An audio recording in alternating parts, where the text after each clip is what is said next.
Hello everyone. जैसा कि last class में हम लोग capacitance of parallel plate capacitor हमने कंप्लीट कर लिया था। आज हम लोग करेंगे capacitance of parallel plate capacitor with dielectric medium, है ना। तो सॉरी रिकॉर्डिंग नहीं हो पाया, इसीलिए पहले से जो मैंने रिकॉर्डिंग किया था वो रिकॉर्डिंग नहीं हो पाया, इसीलिए जो पहले से लिखा हुआ था मैं उसी में आपको समझा दे रहा हूँ। ठीक है, इससे टाइम भी कम लगेगा, समझने में भी ज़्यादा आसानी होगी, है ना। तो चलिए, हमने क्या लिया था, तो दो पैरेलल प्लेट कैपेसिटर लिया था। ये दोनों पैरेलल प्लेट कैपेसिटर हो गया, एक का पॉजिटिव चार्ज हो गया, एक का नेगेटिव चार्ज हो गया। अब इसके अंदर मैंने क्या किया, डाई इलेक्ट्रिक मीडियम एक इंट्रोड्यूस किया। देखिए ये हमारा क्या हो गया, डाई इलेक्ट्रिक मीडियम हो गया, जिसको मैंने ये दो पैरेलल प्लेट कैपेसिटर के बीच में क्या किया, इंट्रोड्यूस किया। अब मैंने क्या बोला, ये कैपेसिटर हमारा इस तरीके से है ना, ऐसे हमारा कैपेसिटर है। देखिए ये हमारा कैपेसिटर इस तरीके से लाई कर रहा है और इसके बीच में डाइलेक्ट्रिक मीडियम भी हमने इस तरह से इंट्रोड्यूस किया है। ठीक है, अब डाइलेक्ट्रिक मीडियम क्योंकि पूरा स्पेस नहीं ले रहा है, तो ये बचा हुआ स्पेस जो है ये हमारा क्या बच गया, हमारा एयर गैप होता है ना। ये हमारा क्या होता है, एयर गैप। और एयर गैप जो होता है उसकी वजह से पोटेंशियल क्या होता है हमारा, V1 मान लेता हूँ, और इसके डाइलेक्ट्रिक मीडियम की वजह से पोटेंशियल होगा उसको मैं क्या मान ले रहा हूँ, V2। क्योंकि यहाँ पर जो पोटेंशियल होगा, यहाँ जो पोटेंशियल निकलेगा वो एयर गैप और डाइलेक्ट्रिक मीडियम दोनों की वजह से निकलेगा। तो दोनों का पोटेंशियल हम क्या कर रहे हैं, V1 और V2 मान ले रहे हैं। ठीक है, अब देखिए हमको क्या निकालना है, कैपेसिटेंस निकालना है इनका। तो कैपेसिटेंस का फॉर्मूला क्या होता है, चार्ज पर यूनिट वॉल्यूम होता है, जैसा कि हम जानते हैं। तो आप देखिए इसमें हमको क्या निकालना है, चार्ज भी निकालना है और वॉल्यूम निकालना है। इसका वैल्यू पुट करेंगे फिर हमको कैपेसिटेंस मिल जाएगा। सबसे पहले मैं चार्ज निकालता हूँ, तो क्योंकि शीट है ना। अब क्योंकि शीट है और एरिया वाले शीट का मैं बोलता है, एरिया वाले शीट को हम लोग किससे रिप्रेजेंट करते हैं, सिग्मा से रिप्रेजेंट करते हैं। इसको मैंने आपको कॉन्टिन्यूस चार्ज डेंसिटी में पढ़ा रखा है। ठीक है, तो सिग्मा से रिप्रेजेंट करते हैं और सिग्मा का जो फॉर्मूला होता है वो क्या होता है, चार्ज पर यूनिट एरिया होता है। अब चार्ज का फॉर्मूला क्या हो जाएगा, सिग्मा इंटू एरिया हो जाएगा। इसको मैं मान लूंगा इक्वेशन 2, ये वाला हमारा क्या हो गया, इक्वेशन फर्स्ट हो गया। अब potential due to air gap, देखिए अब दोनों, अब मैंने क्या बोला, पोटेंशियल दो की वजह से निकलेगा। पहला एयर गैप की वजह से पोटेंशियल निकलेगा, और ये डाई इलेक्ट्रिक मीडियम जो मैंने इंट्रोड्यूस किया है जिसका थिकनेस मैंने क्या माना है, T, और ये दोनों प्लेट के बीच का डिस्टेंस मैंने क्या माना है, X माना है। तो ये दोनों का थिकनेस T हो गया और ये दोनों का डिस्टेंस हमारा दो पैरेलल प्लेट कैपेसिटर के बीच का डिस्टेंस क्या हो गया, X हो गया। तो ये हमारा डाइलेक्ट्रिक मीडियम की वजह से एक पोटेंशियल निकलेगा जिसको मैंने V2 माना है। सबसे पहले एयर गैप की वजह से पोटेंशियल निकालते हैं। V1 क्या है, potential due to air gap, वही है potential due to air gap, हमारा क्या हो जाएगा V1। अब देखिए relation between electric field and potential, relation between electric field and potential में मैंने आपको बता रखा है, E is equal to minus dV/dx इसका फॉर्मूला होता है। अब माइनस dV/dx माइनस साइन क्या शो करता है, डायरेक्शन को शो करता है। तो उस कंडीशन में माइनस को आप नेग्लेक्ट कीजिए। नेट स्मॉल पोटेंशियल क्या होता है, dV, टोटल पोटेंशियल क्या हो जाएगा V, स्मॉल डिस्टेंस क्या होता है dx, टोटल डिस्टेंस क्या हो जाएगा x हो जाएगा। यानी कि पोटेंशियल का जो फॉर्मूला हो जाएगा डिवाइड में x हो जाएगा, मल्टीप्लाई हो जाएगा, तो Ex जो हो जाएगा हमारा पोटेंशियल का फॉर्मूला हो जाएगा। तो V is equal to formula क्या हो जाएगा पोटेंशियल का, Ex। तो वही मैंने यहाँ पर V1 में क्या लिखा हुआ है, Ex लिया है। अब x में हमारा पोटेंशियल क्या है, एयर गैप की वजह से, मतलब केवल जो गैप बचा हुआ है। तो ये पूरा x में से ये मीडियम वाला t माइनस कर दूं तो ये हमारा बचा हुआ जो एयर गैप का डिस्टेंस है वो मिल जाएगा। ये x में से t माइनस करने के बाद क्या हो जाएगा, बचा हुआ जो एयर गैप है, ये बचा हुआ जो एयर गैप है दोनों तरफ वो हमारा मिल जाएगा। तो डिस्टेंस मैंने क्या लिया हुआ है, ये x की जगह मैंने क्या ले लिया है, x माइनस t ले लिया है। अब जानते हैं कि तीन रीजन में ये जो बीच वाला रीजन है ना, ये बीच वाले रीजन में जो इलेक्ट्रिक फील्ड आता है दो शीट की वजह से, एक पॉजिटिव शीट है, एक हमारा नेगेटिव एक पॉजिटिव कैपेसिटर है, एक नेगेटिव कैपेसिटर है। तो इन दोनों की वजह से रीजन 2 में जो इलेक्ट्रिक फील्ड आता है वो हमारा कितना आता है, सिग्मा बाय एप्सिलॉन नॉट आता है। याद रखिएगा इसमें कितना आ जाएगा हमारा, sigma bye epsilon not. Epsilon not क्यों लिख रहा हूँ, क्योंकि मैं एयर गैप का निकाल रहा हूँ। वही मीडियम का लिखता तो मैं क्या लिखता, सिग्मा बाय एप्सिलॉन m लिख देता। मैं क्या लिखता है, सिग्मा बाय एप्सिलॉन m, जो मैंने आगे लिखा भी है। तो इलेक्ट्रिक फील्ड हमारा रीजन 2 का, देखिए ये हमारा रीजन 1 हो गया, ये रीजन 2 हो गया, और ये हमारा क्या हो गया, लास्ट वाला ये वाला पार्ट ये रीजन 3 हो गया।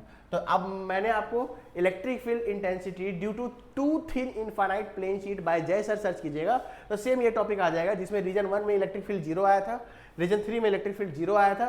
केवल इलेक्ट्रिक फील्ड हमारा किसके में निकला था, तो रीजन 2 में निकला था, और कितना आया था, सिग्मा बाय एप्सिलॉन नॉट आया था एयर गैप में। और अगर मीडियम इंट्रोड्यूस करेंगे तो क्या लिखेंगे, सिग्मा बाय एप्सिलॉन m लिखेंगे। एप्सिलॉन m का मतलब परमिटिविटी ऑफ मीडियम। ठीक है, तो देखिए V1 का क्या होगा, E into x minus T हो जाएगा।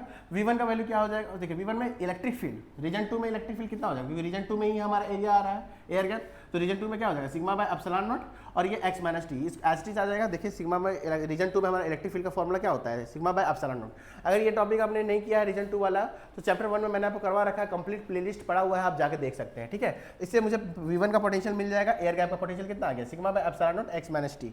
अब आते हैं V2 का पोटेंशियल। तो V2 का पोटेंशियल सेम होगा, पोटेंशियल का फॉर्मूला क्या होता है, इलेक्ट्रिक फील्ड इंटू डिस्टेंस। अब देखिए डिस्टेंस में हम बात है डाइलेक्ट्रिक मीडियम की वजह से, V2 क्या है, potential due to dielectric medium. अब ये डाइलेक्ट्रिक मीडियम का जो डिस्टेंस है वो क्या है, T है, थिकनेस क्या है, T, ये T है हमारा थिकनेस है। ठीक है, तो डिस्टेंस हमने क्या लिया, E electric field of medium into क्या होगा, x की जगह मैंने क्या ले लिया, T ले लिया, क्योंकि थिकनेस है हमारा।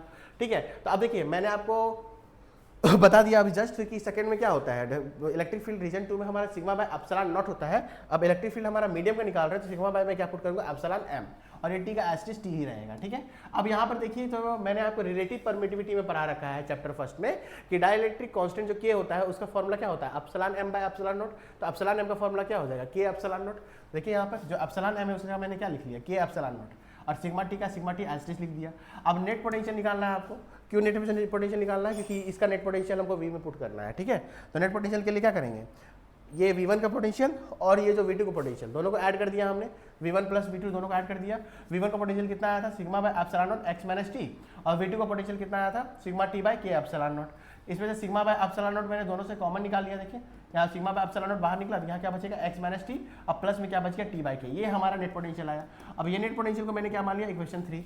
अब देखिए कैपेसिटेंस का फॉर्मूला क्या होता है, चार्ज पर यूनिट वॉल्यूम, यानी कि चार्ज का वैल्यू मैंने सिग्मा इंटू एरिया निकाल लिया है, सॉरी वॉल्यूम बोल रहा हूँ, पोटेंशियल है ना। और पोटेंशियल का फॉर्मूला मैंने क्या निकाला है, सिग्मा बाय एप्सिलॉन नॉट, और ये टर्म मैंने निकाल रखा है, यानी कि ये 2 और 3 का वैल्यू मैं किसे पुट करूंगा, फर्स्ट में। वही मैंने लिखा put the value of 2 and 3 in first. अब देखिए 2 और 3 का वैल्यू जब फर्स्ट में पुट कीजिएगा तो उस कंडीशन कैपेसिटर का फॉर्मूला क्या है, चार्ज पर यूनिट पोटेंशियल है, तो चार्ज क्या है, सिग्मा इंटू एरिया, और वी मैंने कितना निकाला, ये वाला टर्म मैंने यहाँ पर एज टीज लिख दिया, सिग्मा से सिग्मा कट गया, और एप्सिलॉन नॉट हमारा कहाँ चला गया, ऊपर से ए एप्सिलॉन नॉट, और ये वाला टर्म एज टीज आ गया। तो ये हमारा क्या है, कैपेसिटेंस आएगा जब कोई डाइलेक्ट्रिक मीडियम को हम इंट्रोड्यूस करेंगे।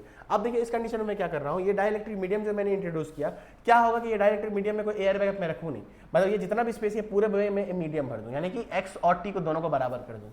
तो केस हमारा क्या है, अगर x और t को दोनों बराबर कर दें, तो x और t को बराबर कर दें, जहाँ जहाँ t है वहाँ मैंने x पुट कर दिया, x माइनस टी की जगह x माइनस एक्स हो गया, और प्लस x बाय के हो गया। अब इस कंडीशन में देखिए तो x कट गया, तो यहाँ हमारा क्या आ जाएगा, K A epsilon naught by x आ जाएगा, ठीक है। अब A epsilon naught by x हमारा फॉर्मूला किसका होता है, तो dielectric capacitance of parallel plate capacitor, जो दो पैरेलल प्लेट कैपेसिटर के बीच में कुछ नहीं रहता है, तो उसका फॉर्मूला क्या होता है, A epsilon naught by x होता है। ये मैंने आपको इससे पहले वाले टॉपिक में करवा रखा है। तो देखिए कैपेसिटेंस जो हो गया A epsilon naught by x, जब ये डाइलेक्ट्रिक मीडियम हट जाएगा तो कुछ नहीं रहेगा इनके बीच में, दो पैरेलल प्लेट कैपेसिटर के बीच में कुछ नहीं रहेगा, तो उसका कैपेसिटेंस क्या होता है, A epsilon naught by x। ये A epsilon naught by x इसका फॉर्मूला हो जाएगा। तो ये A epsilon naught by x की जगह मैं क्या पुट कर दूंगा, c पुट कर दूंगा। तो कैपेसिटेंस इन मीडियम जो हो जाएगा वो कैपेसिटेंस ऑफ फ्री स्पेस के कितने टाइम्स हो जाएगा, k टाइम्स हो जाएगा। ये बात आप ध्यान रखिएगा। बस यही था हमारा, मैंने आपको पढ़ा रखा पूरा, लेकिन दोबारा पहले से लिखा हुआ है तो मैंने सोचा समझा दूं ताकि टाइम भी कम बचेगा, क्योंकि इसके पहले वाले में रिकॉर्डिंग नहीं हो पाया, इसीलिए मैं इसी में दोबारा आपको समझा दिया है ना। अगर कोई डाउट होगा तो कमेंट में आप पूछ सकते हो, मेरे को नहीं लगता है कोई डाउट होना चाहिए, फिर भी कोई डाउट होता है तो कमेंट में पूछ लीजिएगा, ठीक है। अब नेक्स्ट क्लास में ग्रुपिंग ऑफ कैपेसिटर हम लोग करने जा रहे हैं, जिसमें सीरीज और पैरेलल के बारे में हम लोग समझेंगे, फिर एनर्जी कंजर्वेशन ऑफ कैपेसिटर के बारे में भी समझेंगे, जिसमें हाफ CV² फॉर्मूला आता है, ठीक है। Thank you.